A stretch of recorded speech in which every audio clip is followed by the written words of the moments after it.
Bienvenidos a Patek de Raúl. Hoy no os traigo ningún Patek Philippe, pero sí que os traigo un Seiko.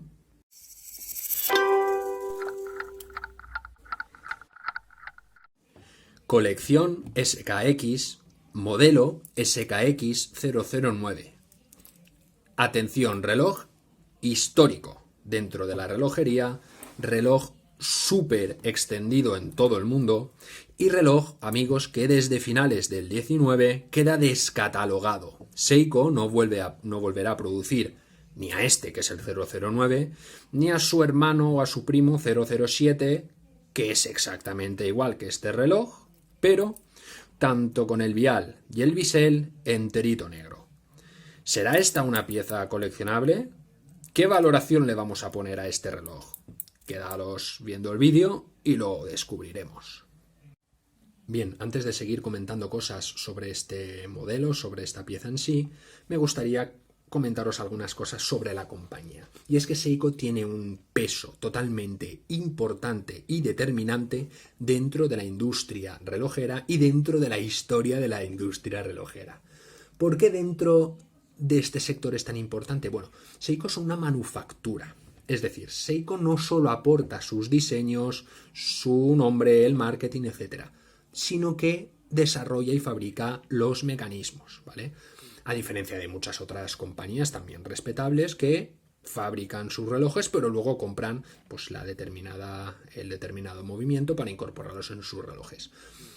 Seiko no tiene esta dependencia. Es más, Seiko vende sus propios movimientos a otras compañías. Entonces, Seiko es importante también para el desarrollo de otras marcas. Eso lo primero. Lo segundo es la gran versatilidad que tiene Seiko en cuanto a tecnología. Seiko domina la energía solar, el cuarzo, los mecanismos automáticos y mecánicos y también la versatilidad de estilos. Todo estilo de reloj, Seiko lo hace. En este caso tenemos un reloj de buceo. Hace relojes formales, militares, deportivos, etc. El tercer punto que os quería trasladar es ¿a quién vende Seiko? Bien, Seiko vende relojes desde los $60-70 hasta los $5.000-6.000. Es decir, compite tanto con relojes Casio de una gama muy accesible hasta con la alta relojería suiza con estos grandes precios y esta relojería tan fina. Y por último, el peso histórico que tiene Seiko es totalmente determinante, puesto que en 1969 Seiko crea el primer reloj de cuarzo, el primer reloj de pila. ¿Qué impacto tiene esto? Pues un impacto terrorífico, terrible para el resto de compañías. ¿Por qué? Primero, el cuarzo es muchísimo más preciso que un reloj mecánico, ¿vale? Que un reloj que o bien funciona con el movimiento o bien dándole cuerda. Eso es lo primero. Lo segundo, muchísimo más barato. Infinitamente más barato. Y esto genera una gran crisis dentro de la relojería. Muchas empresas, sobre todo suizas de relojes, se ven obligadas a declararse en bancarrota, ¿vale? Posteriormente aparecen un montón de conglomerados empresariales donde se compran o se rescatan este tipo de compañías, creando grandes grupos de relojes, etcétera. Es lo que se conoce como la crisis del cuarzo, ¿de acuerdo? Entonces, el impacto que tiene esta compañía dentro de todo el proceso tecnológico de la relojería, tanto en el pasado como en el presente, es claro, ¿vale? Estamos hablando de una marca de referencia, de una marca muy reconocida y valorada. Regresando a este reloj, se trata de la colección SKX, no solo formada por el 009, que es este caso, y el 007, que he comentado antes, sino también de 3 o 4 modelos más, ¿vale? Manteniendo esta base de reloj diver que nace a finales de los 70 dentro de la compañía, ¿vale? Entonces, este es un reloj, digamos, reedición a esa colección que nació en esa época y en concreto aparece en 1996, convirtiéndose en un exitoso reloj dentro de la empresa y un reloj muy extendido, ¿vale? Como dije, se fabrica hasta finales del 2019. La principal característica de este reloj es que es un reloj de buceo. Y ya no solo por la estética o por las funcionalidades que posee, sino porque está certificado, acreditado por la ISO 6425, que, digamos, regula, homologa y constata la funcionabilidad del reloj, haciéndole pues varias pruebas de sumergión, varias pruebas mecánicas, de golpes, incluso pruebas químicas. El material del reloj es acero inoxidable y un cristal mineral Hardlex patentado por la propia compañía Seiko como cristal protector de la esfera. Este cristal no deja de ser un mineral, si bien es cierto que está más reformado que uno, digamos, genérico, ¿vale? No llega a ser como un cristal de zafiro, pero por las características de este reloj como diver, lo cual puede implicar, o se supone que puede implicar, pues bastantes golpes, tiene que ser un cristal no solo duro, sino que además flexible, podría incluso venir mejor que el acero. No así otros relojes pues, más formales o deportivos que realiza Seiko, que también están dotados de este cristal. ¿De acuerdo? En cuanto a las dimensiones de esta pieza, nos encontramos ante un reloj de 42 milímetros de diámetro, es decir, de aquí hasta aquí, un grosor de 13 centímetros. Digamos, es un tamaño bastante contenido, ¿vale? Este grosor está formado por la parte del bisel y digamos una parte de almohadilla que soporta la parte superior, ¿de acuerdo? Además tiene 22 milímetros de ancho de correa. Esto es muy importante saberlo por si nosotros mismos queremos cambiarle la correa. En este caso tiene un Armis. Sabemos que este reloj combina con un montón de correas, cauchos, textiles, etcétera. Y por último tiene un peso de 200 gramos, que es un peso también bastante contenido. Luego cuando hablemos del Armis, pues veremos por qué este peso. El dial. Se trata de un dial típico de reloj de buceo porque primeramente tiene unas agujas muy contundentes y tiene un minutero marcado con una flecha. Es muy legible, es muy fácil de ver la hora que es.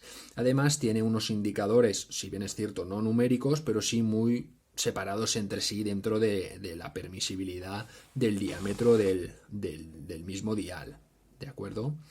En cuanto al bisel, es un bisel unidireccional, típico de los relojes de buceo. ¿Para qué sirve el bisel? Es un bisel primero de 120 clics. Se puede girar adoptando 120 posiciones distintas. ¿Para qué sirve? Sirve para que esta parte de inicio del bisel la hagamos coincidir con el minutero, ¿vale? Permite al buceador que una vez va transcurriendo el tiempo, lo estoy moviendo yo a posta, sea capaz de determinar la hora, el tiempo mejor dicho, que llevaba debajo del agua. En este caso ya habrían pasado 10 minutos, en este caso 20, etcétera. Unas cosas que quisiera comentar también del dial es que pone obviamente el nombre de la marca en la parte superior, en la parte inferior divers 200 metros, voy a apartar las agujas para que se vea, y tiene un fechador a la derecha. Tiene tanto la parte del día como el número del mes en el que estamos. En cuanto a la caja, bueno, es una caja como el mismo reloj hecha de acero. Tenemos una parte pulida, que es la parte de atrás, y la parte lateral. ¿Cómo diferenciamos qué es un pulido o un cepillado? Bueno, la parte pulida es mucho más brillante y refleja muchísimo más. No obstante, la parte cepillada, que podría ser esta parte de aquí, pues no permite tanto ese reflejo. Otras cuestiones, tanto la corona, que es lo que estoy haciendo ahora, es roscable, como la tapa de atrás también es roscable. Representa la gran ola de Japón y es muy típica en todos los relojes Seiko, suele aparecer en muchos modelos. Pues vamos a hablar ahora de lo que lleva el reloj dentro. Es uno de los aspectos técnicos más importantes, si no el más importante de cada reloj. En este caso se trata de un movimiento automático, propiedad de Seiko, que se llama 7S26. Es un movimiento únicamente automático. ¿Cómo activamos este movimiento? Pues oscilando el reloj de una forma bastante contundente e intensa, logramos activar el segundero, que logra activar el minutero, que logra activar la hora, la fecha, etc. Seiko nos dice que este movimiento tiene una reserva de horas de 41. ¿Qué significa esto? Que yo pongo el reloj en reposo, funcionando o activándolo por última vez, y es capaz de permanecer funcionando mínimo 41 horas. Bien, esto es falso. Esto es falso no solo porque lo haya comprobado en este reloj, sino porque me he informado con otros, propietarios de esta pieza, y todos aseguran lo mismo. Es bastante más baja. Yo lo máximo que he podido... Con lo que he comprobado, lo máximo que he podido ver que sigue funcionando son aproximadamente 30 horas, si las llega. Entonces, es un movimiento automático, como os decía, tiene esta falla de las horas de reserva, y vamos a hablar cómo funciona la corona, que va directamente ligado con el movimiento. Vale, la corona está roscada. Está roscada porque es un reloj de buceo, como decíamos antes. La derroscamos, está abierta, primera posición, segunda posición. Vemos que no es un movimiento hackeable. ¿Por qué? Porque aún habiendo abierto la corona, el segundero sigue funcionando. ¿Esto es bueno? ¿Esto es malo? Bueno, digamos que podría ser mejorable que el movimiento fuera hackeable, porque nos permitiría, a la hora de ajustar la hora o de cambiarla, ser totalmente precisos en cuanto a los segundos, ¿vale? No es algo que a mí en absoluto me moleste, me da exactamente igual que vaya un poquito más delante, un poquito más atrasado, pero bueno, dentro de la comunidad pues es algo a valorar. Bien, esto es lo primero, no es un movimiento hackeable. Lo segundo, otra de las fallas que he encontrado, y vamos a comentarla ahora mismo. Vamos a simular que el tiempo está pasando. ¿Veis cómo ya va bajando el marcador del 24? Supuestamente estamos simulando que es día 24, ¿de acuerdo? Ya son las 11 menos cuarto, no llega. Vemos que ya está bajando. ¿Vale? Ahora en teoría son las 11, continúa bajando. Son las 11:30. Está a mitad. Mirad que el viernes sigue manteniéndose. Ya son las 12, aún no ha llegado el 25, ahora sí, pero ahora todavía nos queda el viernes. Son las 12:30, sigue apareciendo viernes, sí que es verdad que ya en la parte de arriba. Es la 1, aparece en el segundo idioma, que en este caso es el árabe. Es la 1:30, sigue apareciendo en la nomenclatura árabe. Son las 2, sigue estando en esta modalidad. Son las 2:30, ni se ha movido. Y son las 3, lo tapa la aguja del reloj y mágicamente baja sábado. Hasta las 3:15 o hasta las 3:20 no pasa al día siguiente. Esto no es algo habitual en todos los relojes, sí en este tipo de movimientos. Aprovechamos que la corona está abierta, está en la segunda posición, vamos a ponerlo en la primera. Simplemente en la primera posición, hacia arriba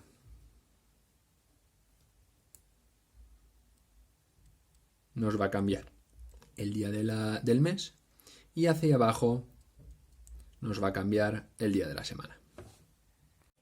Bueno, pues paso a mostraros ahora cómo queda el reloj en muñeca. Mi muñeca es de 17 centímetros. Comentar también el brazalete. Es un brazalete bastante consistente, muy criticado porque los eslabones centrales son huecos, a diferencia de los exteriores que son macizos. Pero bueno, eso a mí, sinceramente es algo que no me preocupa en absoluto, no le veo mayor importancia. Tiene un doble cierre de seguridad, este es el primero y este es el segundo.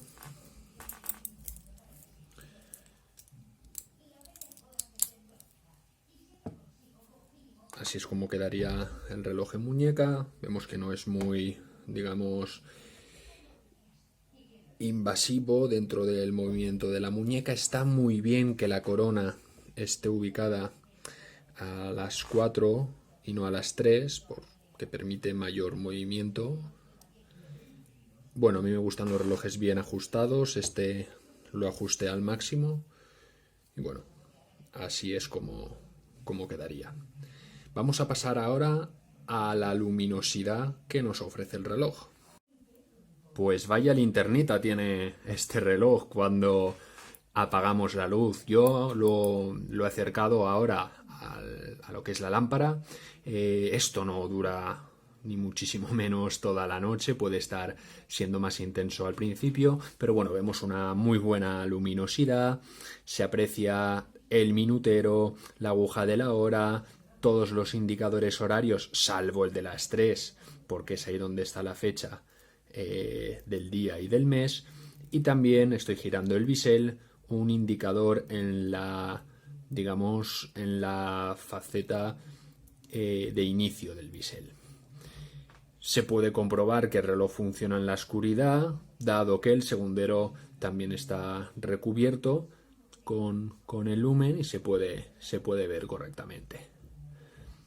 Vaya linternita. Se acerca, chicos, el final del vídeo y vamos a repasar o a mencionar pros y contras del reloj. Cosas buenas. 1. ISO 6425, que certifica la idoneidad de este reloj para ser sumergido. 2. Extremadamente robusto y muy duradero. 3. Es económico.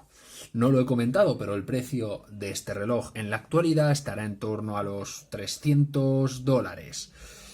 En mi opinión, es un precio que puede variar mucho, sobre todo cuando se empiece a volver un reloj difícil de encontrar. 4. Uno de los aspectos positivos, como comentábamos, es que la corona está ubicada a las 4, permite un mayor movimiento de la muñeca al no estar a las 3. 5. Diseño majestuoso con ese color, o mejor dicho, combinación Pepsi, teniendo el bisel azul oscuro y rojo. 6. Gran cantidad de lumen que portan los elementos de la esfera, le dan una muy buena visibilidad nocturna. Y 7. Reloj icónico y reloj mundialmente conocido por todo el mundo. Cosas no tan buenas. A destacar 2. Ausencia de remonte manual del reloj, no se puede dar cuerda. Y el movimiento en sí, como os comentaba, unas horas de reserva muy bajas y el desplazamiento de la hora, de la aguja de la hora, no coincide exactamente con el paso del día, ni tanto del fechador de la semana ni del fechador del mes. Y por último, estas serían las valoraciones del reloj.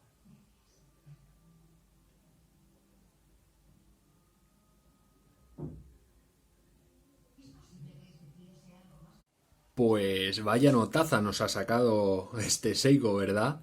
Bueno, en todo momento quiero destacar que estas son mis valoraciones, son mis opiniones.